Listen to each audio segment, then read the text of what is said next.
I'm gonna make this video YouTube because right now I'm feeling some type of way. I got a friend of mine I recently met, and he's got his struggles. He's a good dude, but everybody goes through things. Everybody has their struggles. So I recently had some issues with my health. I was injured on a escalator in the MARTA station here in Atlanta, Georgia. Since that injury, I've been discriminated against at Grady Hospital in Atlanta, thrown out. I was illegally arrested, and then 4 hours later, after being separated from my son, I was told that there was no warrant and that they set me free. Since the accident on the MARTA escalator, I have lost mobility.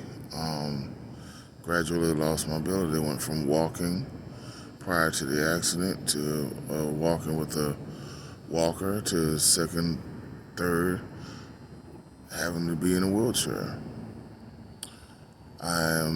Right now, I had a rough night yesterday, afternoon and night. It is now a little after 4 a.m. About 20 minutes ago, I was sitting in front of Sam's Club. This Sam's Club right here. I was sitting in front of Sam's Club, and I was just charging my phone on my battery bank. I wasn't bothering anybody. I was right there by the outlet only, and I just had a manager come out and force me to leave, which I complied. I had no issue with. But what I did take issue with is that my friend, who was asleep on the ground, they took no issue with him. Now, why is that? What's the difference? I'm in a wheelchair. I'm sitting here with a $3,000 gaming laptop that I purchased. Okay? I'll show you guys. Hold on. Give me just a second.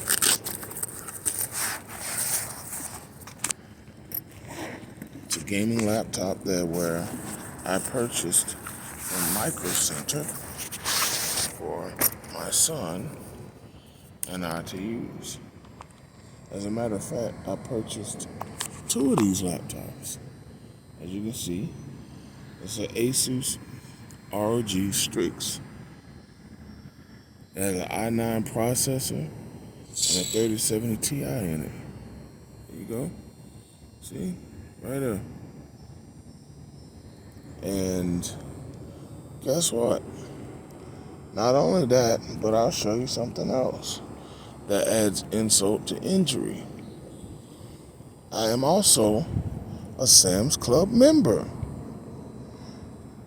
Now, if a member can't come and sit down and just simply charge their phone because they're out here, trying to get by, I'm not in a truly homeless situation. I'm just having a rough night. And here we go. Let me pull it out for you all. Right here, guys. My Sam's Club membership. My Sam's Club membership. See this? But I am for you can see the number, I don't mind.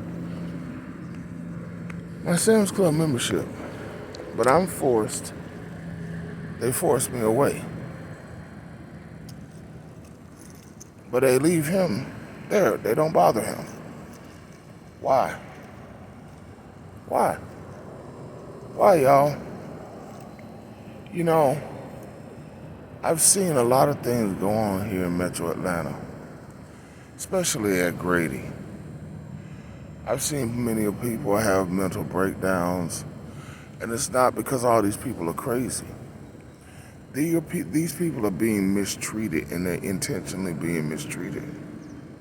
Even my friend that's sitting down over there, He went to Grady for help. He was being chased and harassed by some gang members. The police denied to offer him any kind of assistance. Instead, he was rewarded with a boot to the backside away from the hospital. The same hospital that arrested me. I was arrested by Atlanta PD. And I'm going to upload a video for you all to see later on. I was arrested by Atlanta PD claiming that I had a warrant out of Carroll County. Now, the thing was, the warrant was almost 4 years old. It was for obstruction, which came from an overzealous police officer in Carroll County, Georgia. And then, after separating me from my son,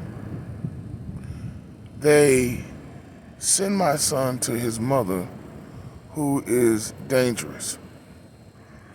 She has a drug habit, and she has a habit of fraud. She committed major HIPAA violations. She's committed welfare fraud.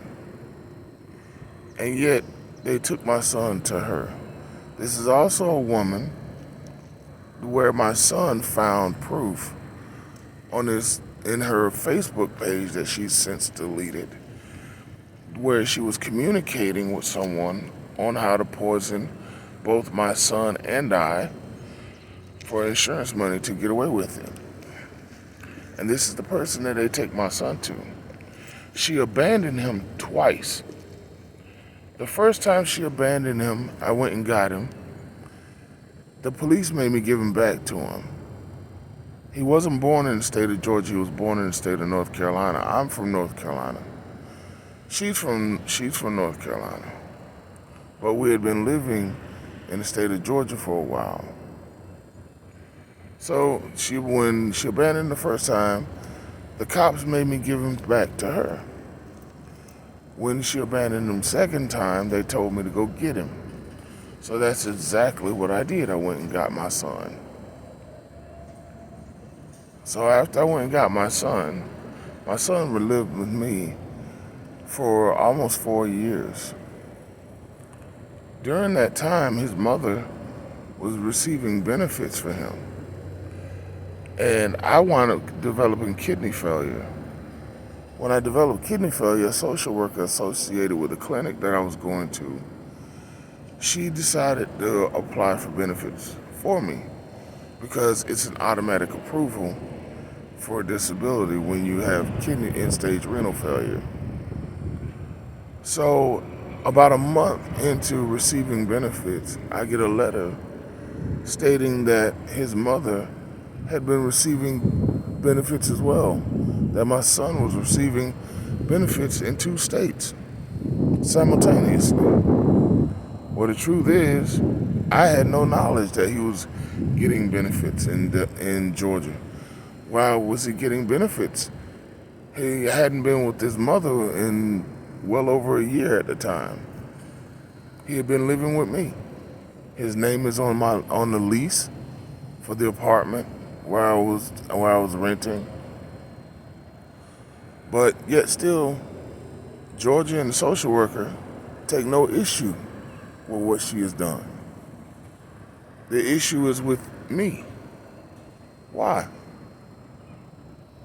Why? So just like you see now, I'm gonna show you. I'm out here. I'm in the handicap space. See that right there on the ground? I'm in the handicap space. And there's my friend. There's the Sam's Club.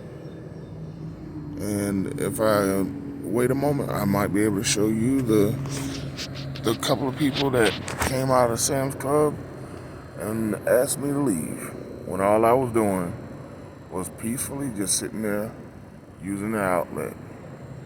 I don't argue whether or not it may be right or wrong. There are no signs saying that I can't be up here.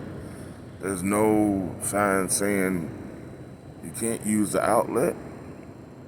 Only thing it says is no parking, fire lane. That's it. That's the only thing that's there. It's roughly now 4:30 in the morning. I'm gonna, Monday morning, right after Mother's Day. I'm gonna end this video here and tell me what you think. Am I in the wrong or are they in the wrong?